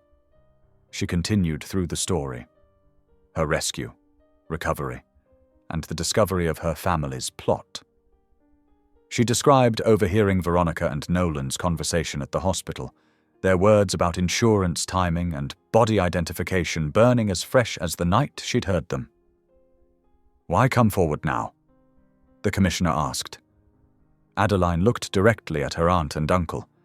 "Because truth matters, because people trusted you with their donations, their faith, their love, and you betrayed that trust. But mostly I'm here because there are others who need protecting." Veronica's face twisted with rage and fear. "She's lying!" This is all a manipulation. She's trying to steal everything we've worked for." "The evidence speaks for itself." Jaden's lead attorney responded calmly, pulling up more documentation, including these recent attempts to transfer liability to another family member. Lena's name appeared on the screen, along with partially completed paperwork that would have implicated her in the fraud. Gasps and murmurs filled the room again. Adeline saw several church members in the audience shaking their heads, some wiping away tears. Through it all, Adeline maintained her composure. She wasn't there for revenge or to cause pain. She was there because truth needed light, and because sometimes love meant standing firm against wrong. The hearing stretched through the day, each hour bringing new revelations. Bank records showed systematic theft spanning years. Church documents revealed altered budgets and missing funds. The insurance investigation proved the fire was deliberately set, with accelerants placed at strategic points throughout the house. As the sun began to set, casting long shadows through the windows, the commissioner called an end to the day's proceedings. "We'll reconvene tomorrow morning at 9 o'clock, he announced, his voice heavy with the weight of what they'd all witnessed. Adeline gathered her things slowly, aware of the heavy silence in the room. Veronica and Nolan huddled with their attorney, their facades finally crumbling. The confident masks they'd worn for so many years lay shattered at their feet. Church members who had attended the hearing walked past, some nodding to Adeline with tears in their eyes, others unable to look at anyone. The truth had done its work, bringing light to dark places, exposing what had been hidden. Jaden appeared at her side, his quiet strength as steady as always. "You did well today," he said softly, helping her with her coat. Adeline watched as Veronica and Nolan were led out a side door, their shoulders bent under the weight of exposed truth. The room slowly emptied, leaving only the echo of footsteps and the fading light of day. The truth was finally out, spoken plainly in the light. Tomorrow would bring more revelations, more consequences, more hard realities to face. But for now, in the quiet of the empty hearing room, Adeline felt at peace. She had honored her grandmother's legacy of faith and courage. She had chosen truth over vengeance, light over darkness. The morning arrived with a gentle rain, washing the city streets clean. Adeline stood at the courthouse window, watching droplets trace patterns down the glass. Her reflection showed someone changed, stronger, yet softer. Jaden's hand rested lightly on her shoulder, grounding her in the moment. The hearing room filled slowly. Church members filed in, their faces drawn with the weight of betrayal. Financial experts arranged their final presentations. Lawyers shuffled papers and whispered last-minute strategies. When Veronica and Nolan entered, they looked small, nothing like the towering figures who had dominated family gatherings for so many years. At precisely 9 o'clock, the commissioner called the room to order. After reviewing the extensive evidence presented yesterday and through the night, this commission is prepared to deliver its findings. The next hour unfolded like a carefully orchestrated symphony of justice. Each piece of evidence was laid out methodically, building an irrefutable case. Bank records showed hundreds of thousands of dollars diverted from church accounts. Insurance investigators confirmed multiple points of origin for the fire, with accelerant patterns matching those found in Nolan's garage. The evidence conclusively proves systematic fraud spanning 7 years, the lead investigator stated. Church donations were funneled through a complex network of shell companies, ultimately landing in personal accounts controlled by Veronica and Nolan Johnson. Veronica's face had lost all color. Her perfectly styled hair seemed flat now, her designer outfit somehow ill-fitting. Nolan kept shaking his head slightly, as if trying to wake from a bad dream. The commissioner's voice cut through the tension. Furthermore, the attempted murder of Adeline, Johnson through arson, has been conclusively proven. The timing of the insurance policy changes combined with physical evidence and witness testimonies leaves no room for doubt. A sob broke from somewhere in the audience. Adeline turned to see an elderly church member being comforted by her neighbor. These were people who had sacrificed to give, believing their donations would help others. The betrayal cut deep.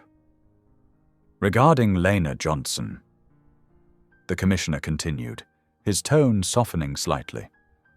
All evidence shows she was an unwitting target, with no involvement in any criminal activities.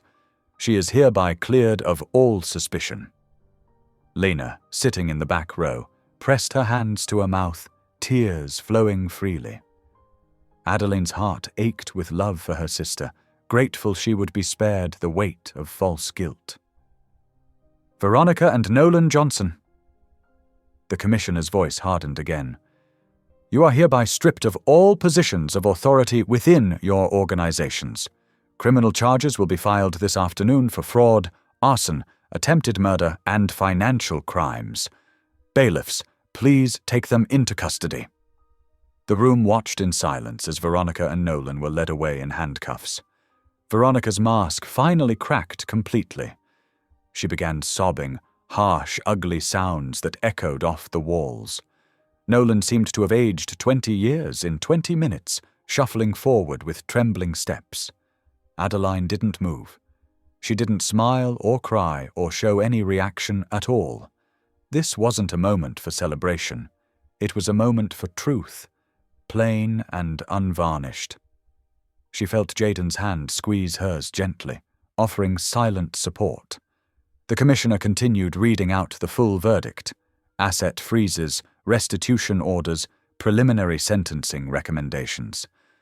But Adeline barely heard it. She was thinking of her grandmother's words. Truth isn't always pretty, child, but it's always right. As the room began to clear, people stopped to speak with Adeline. Some offered tearful apologies for not seeing the truth sooner. Others simply touched her arm or shoulder in passing, wordless gestures of support.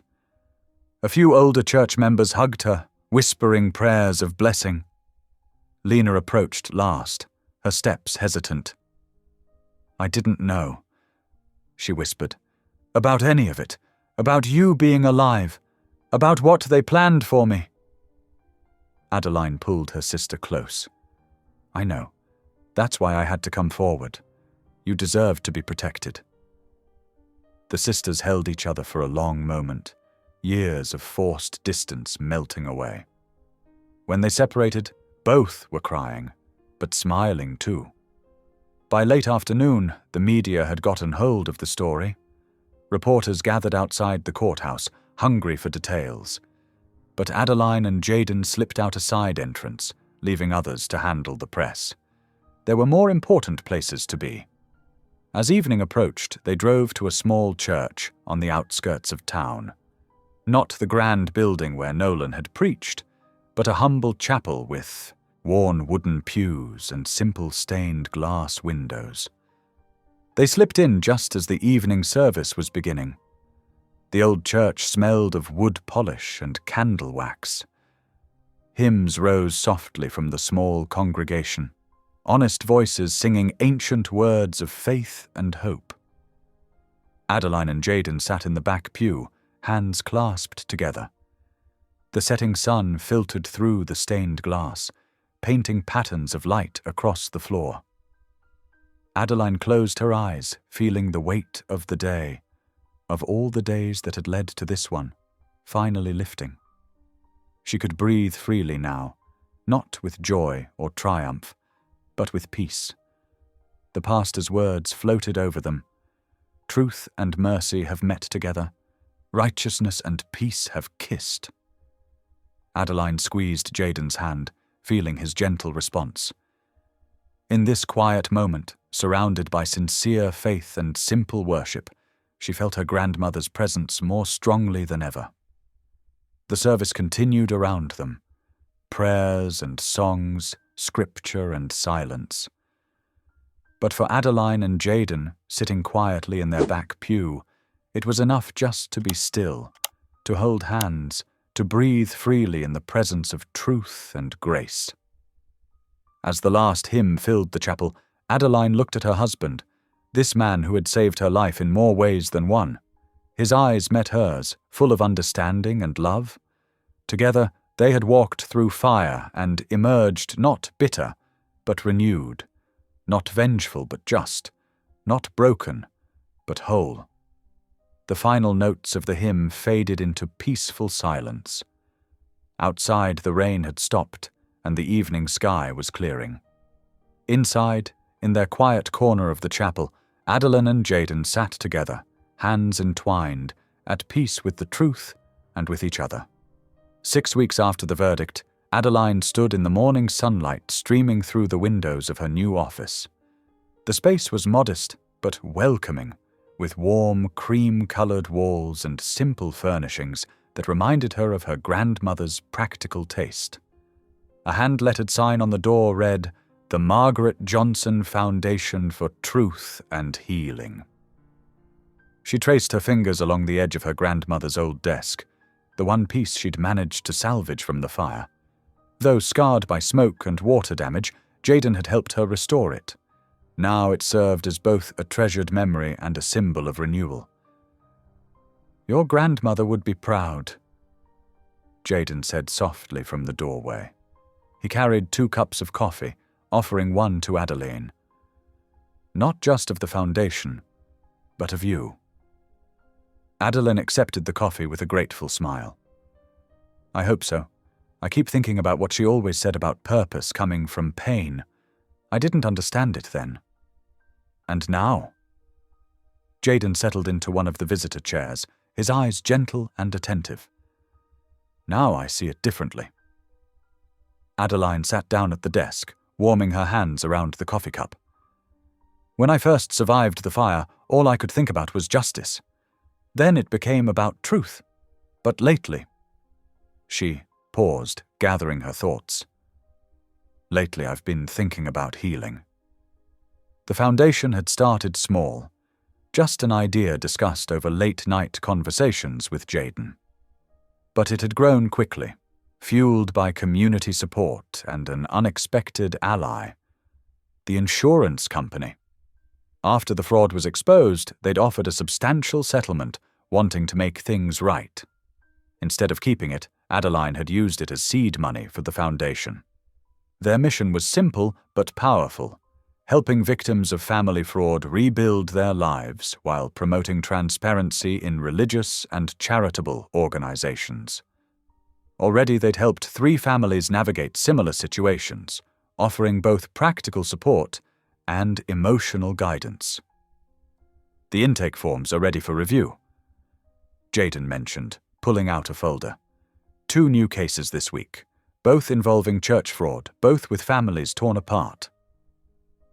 Adeline nodded, her heart aching for these unknown people facing familiar pain.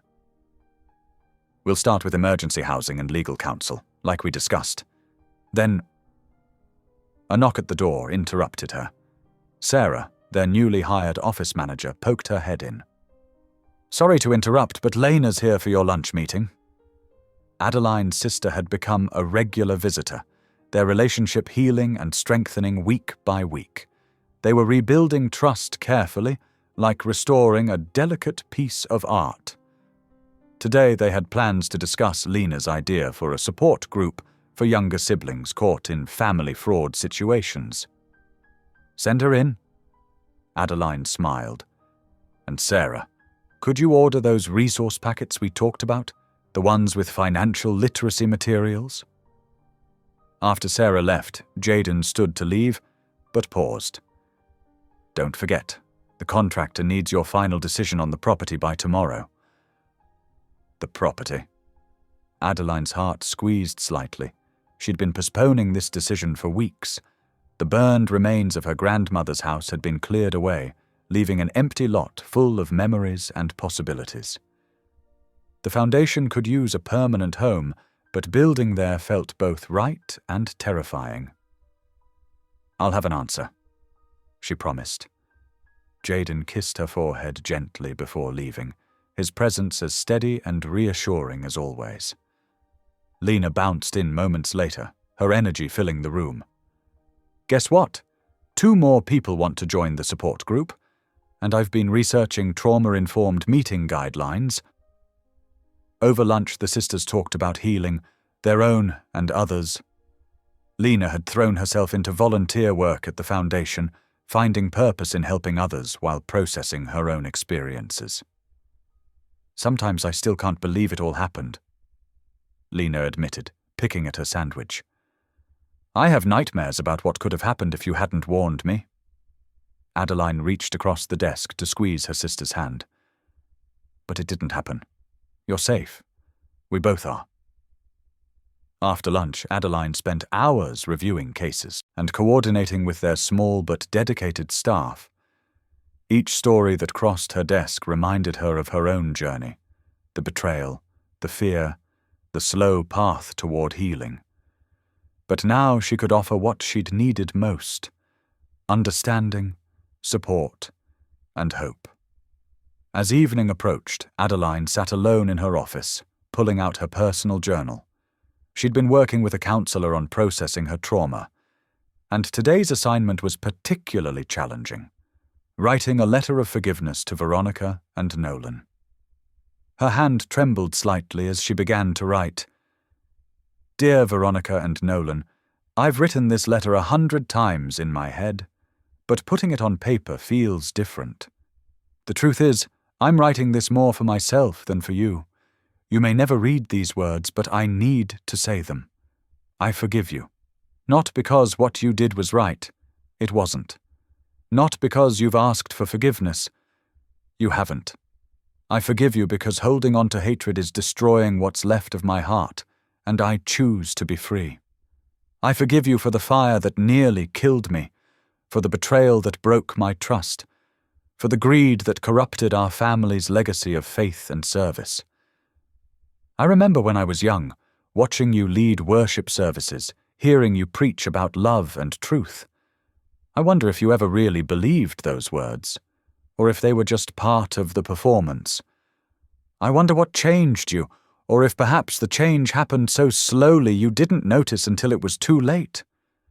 Grandmother used to say that the hardest person to forgive is someone who isn't sorry. She was right.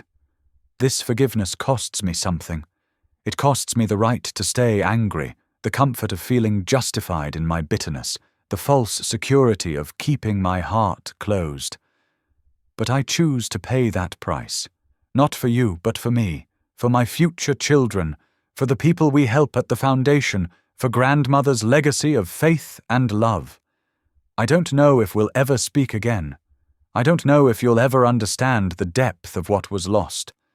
But I do know this. I'm choosing to live free of hatred.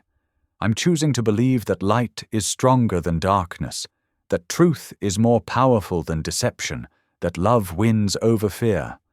I pray you find peace. I pray you find truth. I pray you find your way back to the faith you once claimed to have. With hope for healing, Adeline."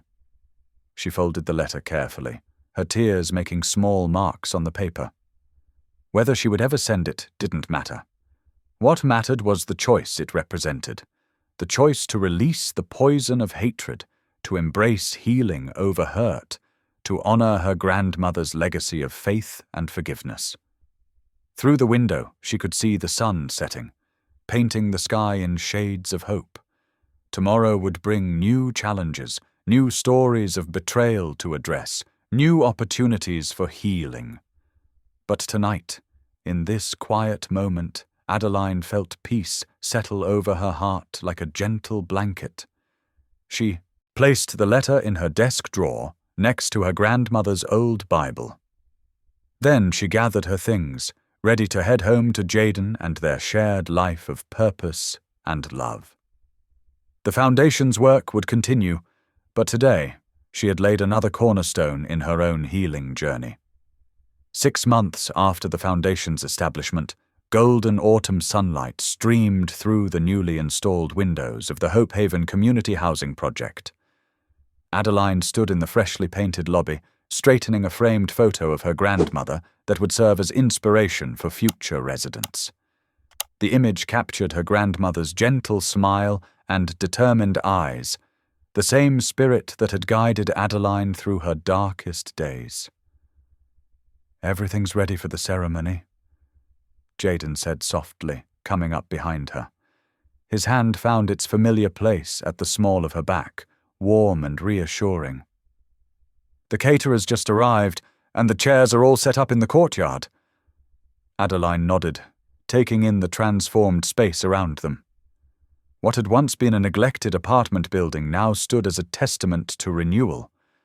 Fresh paint in warm earth tones covered the walls, new flooring gleamed underfoot, and carefully tended plants brought life to every corner. But more than the physical restoration, it was what the building represented that made her heart swell. Hope, second chances, and the power of choosing love over bitterness. "I can hardly believe we're here," she whispered, leaning into Jaden's steady presence. "6 months ago I was so lost in anger I could barely breathe. Now look at what God has done." The sound of quick footsteps drew their attention to the entrance, where Lena burst through the door, her cheeks flushed with excitement. "The first guests are starting to arrive, and wait until you see the garden. The morning glories finally bloomed, just in time." Adeline's heart warmed at the sight of her sister. Lena had flourished in recent months, working alongside them at the foundation while pursuing her degree in social work. Gone was the fearful young woman who had nearly been sacrificed to their family's schemes. In her place stood someone confident, purposeful, and genuinely happy. "You've done amazing work with the gardens, Lena," Jaden said, his quiet praise genuine. "The residents will love having such a beautiful space to grow their own vegetables and flowers." Lena beamed at the compliment, her eyes bright. "I just wanted to create something that feels like home, you know? Something that grows and changes, just like the people who live here." The next hour passed in a whirl of activity as community leaders, donors, and future residents began gathering in the courtyard. Adeline moved among them, sharing the vision behind Hope Haven. Not just affordable housing, but a place of healing and community for those rebuilding their lives after betrayal or loss. From her position near the podium, Adeline could see every detail they'd worked so hard to perfect. The courtyard garden Lena had lovingly designed featured raised beds ready for spring planting. Benches tucked into quiet corners offered spaces for reflection. A small playground waited for children's laughter. Every element had been chosen with intention, creating a sanctuary where broken trust could slowly mend. When it came time for the opening ceremony, Adeline stepped up to the microphone, drawing strength from Jaden's encouraging smile in the front row. "Welcome to Hope Haven," she began, her voice clear and steady. This project was born from a deep understanding that sometimes our greatest wounds can become our greatest purpose. As she spoke about the Foundation's mission, Adeline felt the truth of her words deep in her soul. "We believe that every person deserves a chance to start again. That betrayal doesn't have to define us. That choosing love over revenge isn't weakness. It's the strongest choice we can make." After the ceremony, as residents and guests toured the building, Adeline found herself back in the lobby, studying her grandmother's photo. Lena joined her, slipping an arm around her waist. "She would be so proud of you," Lena said softly. "Not just for this place, but for how you handled everything. You chose the harder path, forgiveness instead of revenge. I don't know if I could have done that." Adeline hugged her sister close. "Sometimes I didn't think I could either, but Grandmother always said that love is a choice we make every day, especially when it's difficult." And she was right. As evening fell, the crowds gradually dispersed, leaving behind a peaceful quiet. Adeline and Jaden walked through the empty halls, their footsteps echoing on the new floors. Through the windows, they could see the sunset painting the sky in shades of pink and gold, a fitting end to a day of new beginnings. They ended up in what would become the community room, settling onto a comfortable couch. Jaden pulled Adeline close, and she nestled into his embrace, feeling the steady rhythm of his heartbeat. "You know," Jaden said thoughtfully, "when I first helped you that night of the fire, I never imagined we'd end up here, building something beautiful out of such darkness." Adeline traced her fingers along his hand, thinking about their journey. "God had bigger plans than either of us knew.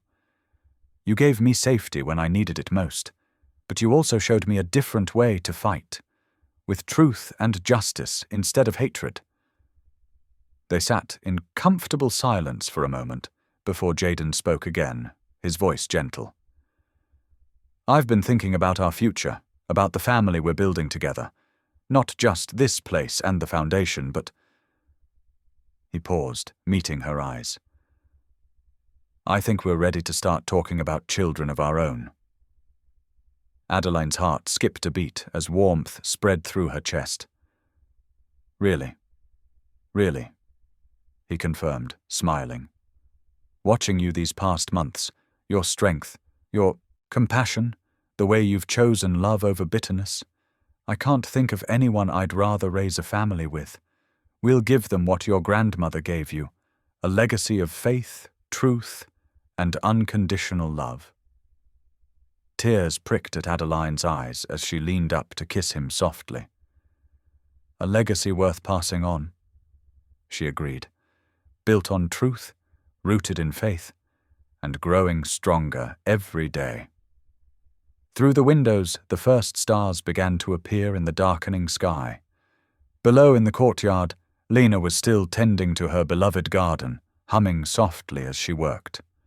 The scene filled Adeline with profound gratitude for second chances, for chosen family, for the way love had carried her through the darkness into light. The autumn breeze rustled through the trees as Adeline stood on the empty plot where her grandmother's house had once been. The land held so many memories, both painful and precious. In her hands, she cradled a young oak sapling, its leaves dancing in the late afternoon light. "Ready?" Jaden asked softly, standing beside her with a shovel. Together, they dug into the rich soil, creating space for new life. As they lowered the tree into place, Adeline's fingers brushed through the earth, feeling its coolness, its promise. "Grandmother always said that good things grow from honest ground," she murmured, patting the soil around the sapling's base. Jaden took her hand, and they bowed their heads in prayer. The setting sun painted everything in gentle gold as they thanked God for bringing beauty from ashes, for turning betrayal into blessing. Standing back, Adeline looked at the young tree, so small now, but destined to grow strong and tall. Like her journey from the fire, it would take time, patience, and faith. "I didn't let the darkness win," she whispered, leaning into Jaden's embrace. "I chose light instead." The breeze picked up again, carrying the scent of autumn leaves and new beginnings.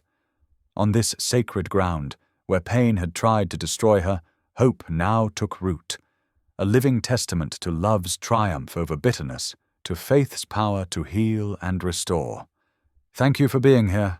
If something in this story stayed with you, I'd love to see you again. Subscribe, and tomorrow I'll bring you another story crafted with heart.